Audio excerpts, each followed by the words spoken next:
Welcome to the Introverts Toolbox, the podcast where we celebrate the quiet power of introverts and explore tools to help you thrive while staying true to your authentic self.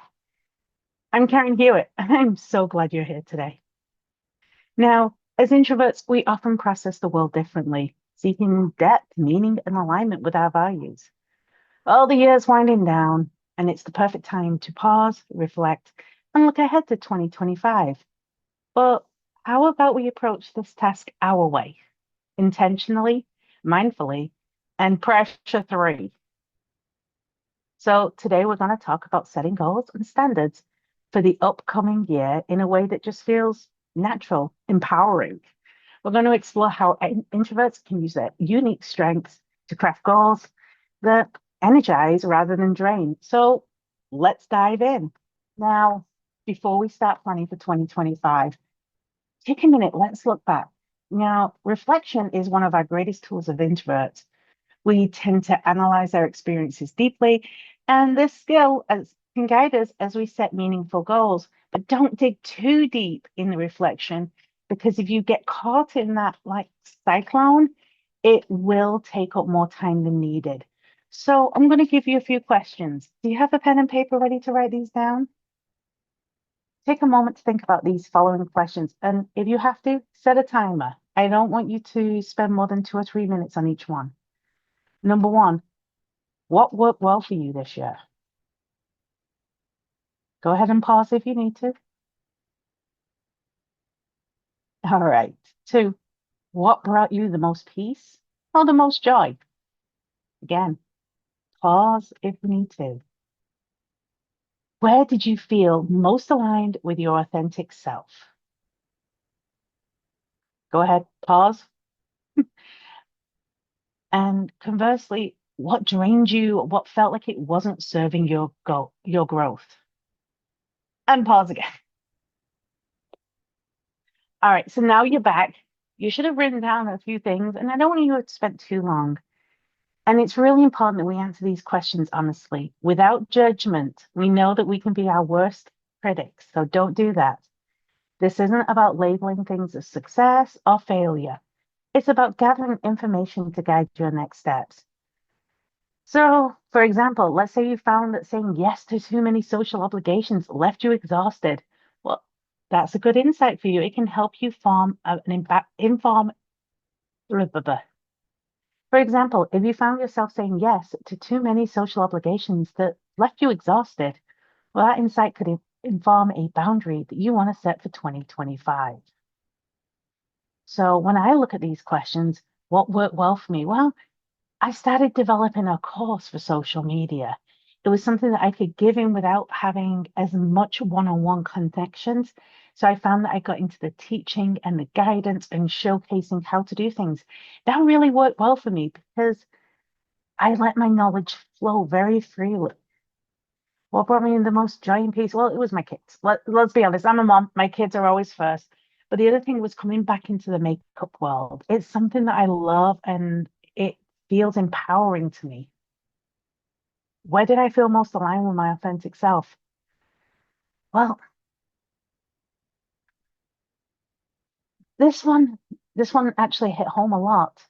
I'd spent the last 2 years, which is why we've had such a hiatus, trying to be someone I wasn't because I was being told that was the way to be successful, because I wanted to give back to a nonprofit.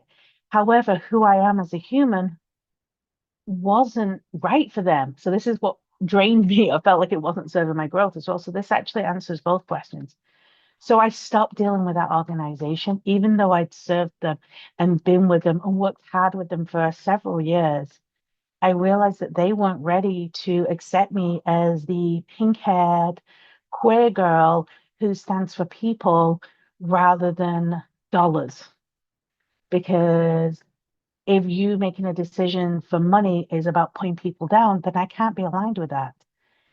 And in that same breath, I found a nonprofit where I served happily and enthusiastically as the VP of operations.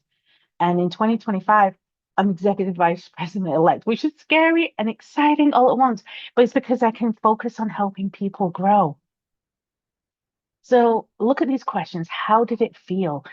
And you're really recapping this last year. And again, I hope you didn't spend too long because as introverts, when we spend a long time, we tend to dig in too deep and lose track of what we were trying to do.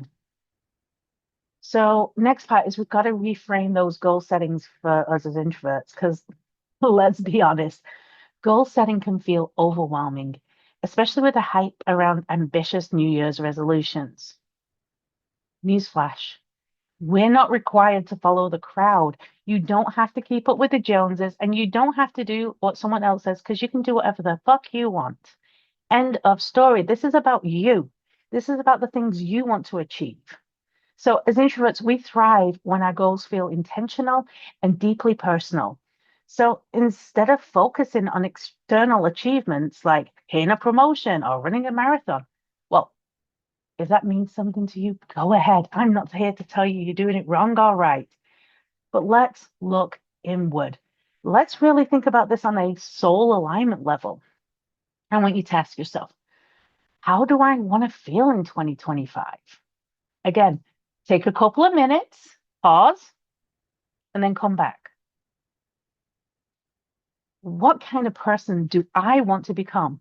A couple of minutes. Don't take longer than 2 or 3 minutes. Pause and come back. And finally, what small, consistent actions can I take to move closer to those feelings and that version of myself? So here's an example. If you want to, oh, sorry, got ahead of myself, getting excited here. So pause a couple of minutes and then let's come back. So here's an example. If you want to feel more grounded, your goals may include establishing a morning routine or spending more time in nature. The key is I want you to align your goals with your values. When your goals are rooted in whatever matters most to us, well, guess what? They're more likely to stick. They're less likely to feel like chores and they're more likely to feel like self-care. So to share with you, like, and this is me, I'm speaking from my heart. I'm just being very vulnerable even. How do I want to feel in 2025? I want to feel free. I want to feel happy. I want to feel like I can turn up to something and be me. And I don't care if someone judges me because I look different or maybe I think girls are cute. I mean, get over yourself. I get to be me and I get to be happy. And I'm working on that confidence to be more open about that. What kind of person do I want to become? My goal every year is to be like my mom. My mom is that ideal person that I look up to.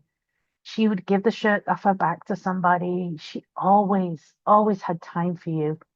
And she always called you out on your bullshit. There was no mincing words with that woman. She would turn and go, okay, sweetheart, did you really think that was a good, explain your thought process to me. And it was just such a cool thing to have someone that you just felt like loved you entirely and passionately and completely for yourself, but would still turn around to you and say, honey, not today.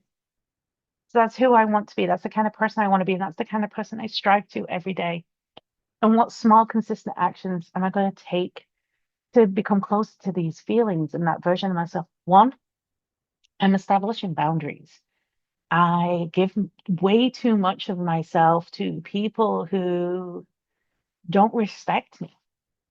They want to utilize my knowledge and information, but at the same time tell the world that I'm not a good person because of who I am or how I feel. I need that boundary to keep myself happy. I need to remind myself that I am worthy and I am able to do these things.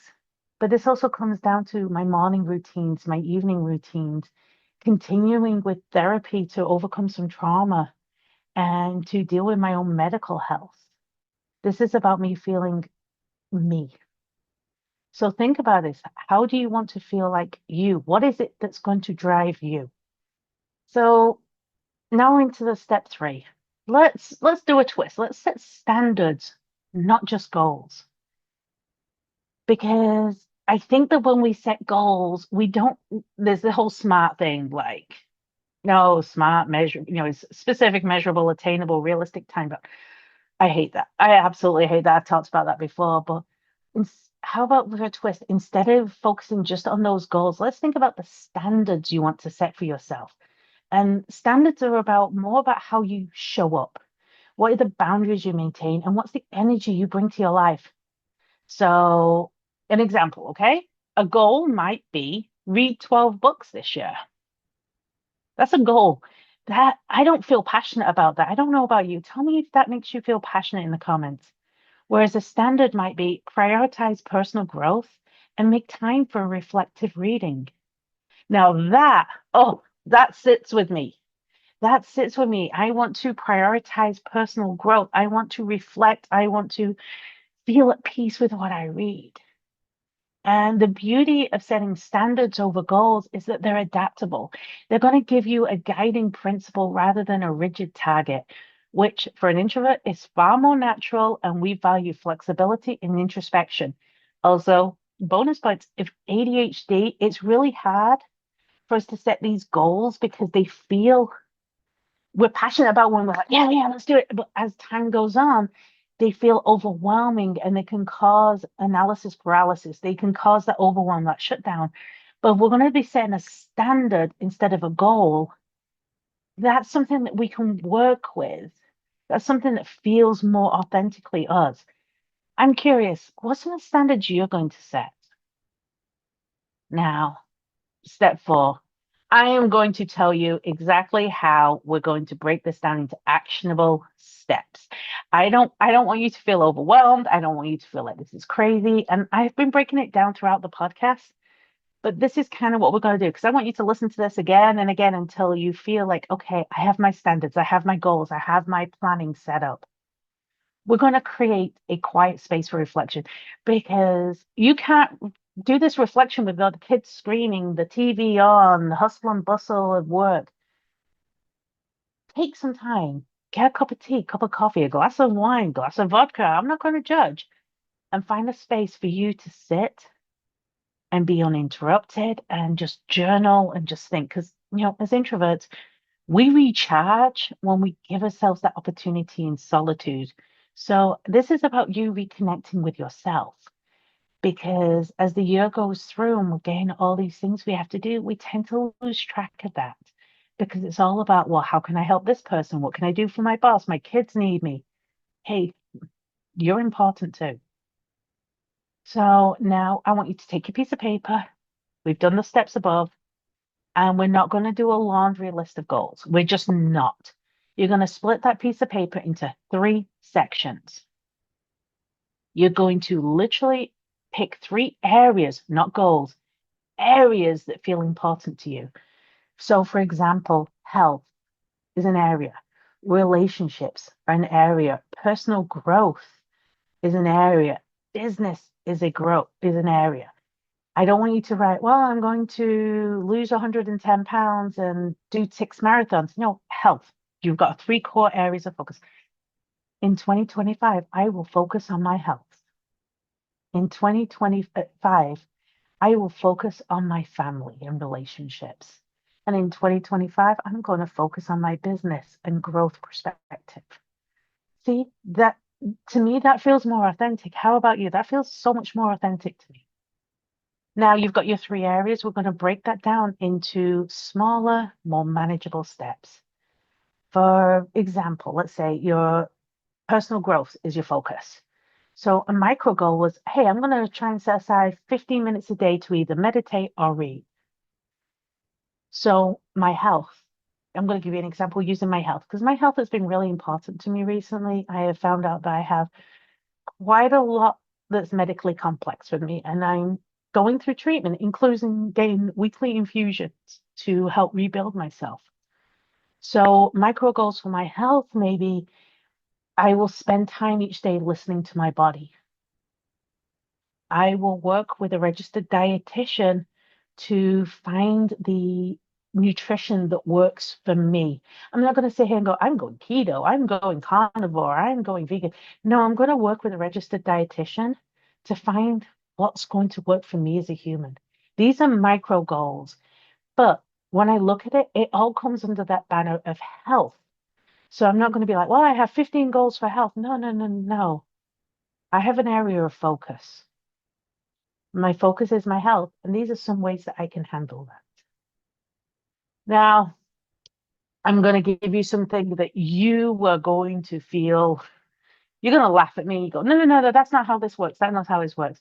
But this is important. And this is something I've neglected in the past. And I don't want you to neglect it either. I want you to plan for rest and recharge.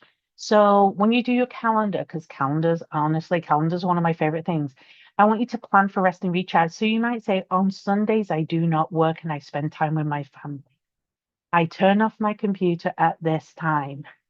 I put my phone on charge and walk away for how many minutes a day? I just want you to include downtime in your vision because we need that time to reset. We need to rest, and it needs to be a priority, not an afterthought. Because when it becomes an afterthought, we tend to only rest when we're burned out. I want you to attack 2025 with passion and gusto and be able to do the things that you need to do and be successful. And that comes with prioritizing you. And then finally, you're going to put on your schedule regular check ins. Schedule monthly or quarterly check ins with yourself to assess your progress and make adjustments. Newsflash, goals, they're not set in stone, they're a work in progress. And I think sometimes we try and set those goals in stone so much that when we fail them, it's so easy to give up and say, no more, we're not doing it anymore. But here, you have core areas of focus and you're going to check in with yourself. For me, it's going to be every month, specifically on my health and my business, because my health is at the point where I'm seriously ill. And I'm not saying this to get you to feel sorry for me or anything like that. But unless I take that seriously and checking with myself regularly, I'm not going to make the movement I need to make. And that means I need to take supplements. I need to start learning how to exercise in a way that works with my body and its limitations. I need to work with someone to help me understand the foods I can and cannot eat. So I can't just wait for that to be a quarterly thing. I need to do that monthly. Yet some other things, if you set a personal development goal, for example, that your focus is you'll take care of your personal development, that might be something that you can check in quarterly. Maybe that's something that you can check in bi-monthly. I want you to do what feels authentic to yourself, not anyone else.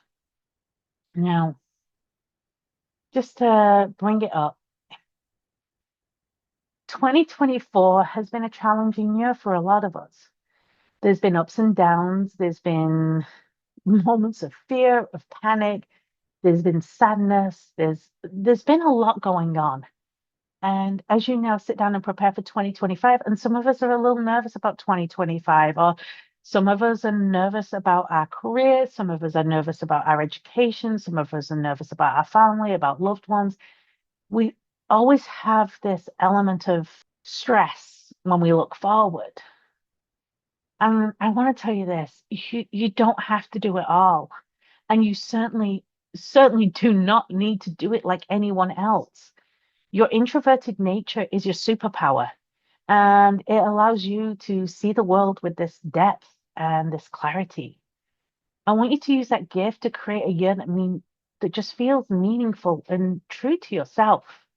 And as I tell you, is start small, stay consistent, celebrate your progress along the way. For me, I'm going to celebrate after every infusion. Like, yes, I sat here and I put up with it. And yes, I was uncomfortable, but I did it. And I'm going to celebrate. And I may have Dutch Brothers. That just might be my celebration drink. I haven't decided yet, but it probably will be. And I want you to remember you're enough, just how you are. And every step forward is a victory. And if someone says you're being too much, well, tell them to fuck off and find less because you are not too much. You are enough. You are perfectly you. I would love to hear about your areas of focus. I mean, drop them in the comments wherever you found this, or even email me. I would love to learn more. As we close out, I want to say, thank you for joining me on this episode of the Introvert Toolbox. And if today's discussion resonated with you, I'd love to hear your thoughts. I'd love to hear your goals, your standards for 2025. Feel free to reach out or even share your reflections on social media, tagging us. And if you found this episode helpful, don't forget to subscribe and leave a review. It helps more introverts find tools that can help them thrive. And until next time, take care, honor your energy, and keep building that toolbox. It's just uniquely yours, and we can fill it with things that are going to help you thrive. Ta-ra, my loves.